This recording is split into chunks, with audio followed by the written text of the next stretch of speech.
This section will provide guidance on evaluations. Because educational relevance is the standard for school-based documentation, these evaluation or assessment report features include and may exceed what is required for Medicaid compliance alone. This discussion presumes that given whichever statute or policy applies to the evaluation, all referral and parent consent requirements have been met. The evaluation or assessment must be a separate report created by the licensed practitioner. Data from the standalone report can be used to populate other forms and documents, but forms associated with a given policy or program, for example, the summary of evaluation data in the ECATS IEP module, cannot be the sole source or location of a provider's evaluation report. In schools, we use the referral to focus the inquiry, which generates the evaluation questions that need to be answered, and the design of the evaluation plan. When a plan is developed, the relevant additional data are collected.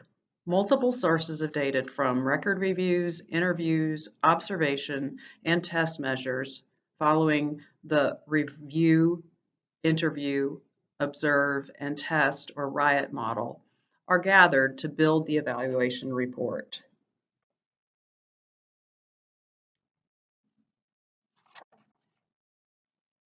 Evaluation reports document the provider's investigation of the student's performance at school.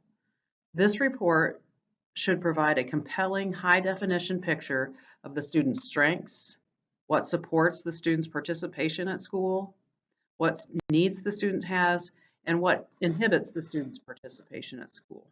The report should be an accurate and succinct record of who, what, when, where, how, and why data was collected and what the data means. After reading the evaluation report, team members should be able to answer any number of these questions.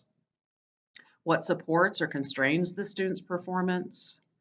What does the student need to participate and make progress in the general education curriculum and environment? What does the student need to access the classroom and campus, including transportation? Is this a student with a disability?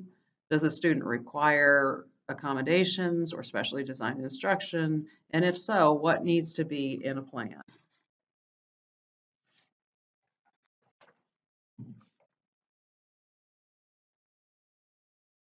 Discipline-specific interpretation of student performance data is a central feature of school-based evaluations. These sentence starters may be helpful in articulating the practitioner's analysis. For instance, we should be able to let the student's team understand or know what these data mean, or compared to other students in this setting, this student's, and then we would fill in with the data about that particular student's performance. Or this student's performance inhibitors and supporters are, and then we would list what those inhibitors and supporters are.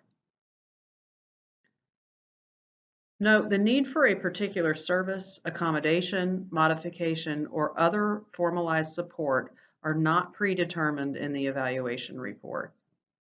After weighing all of the student's performance data, teams must determine if a student requires some kind of plan.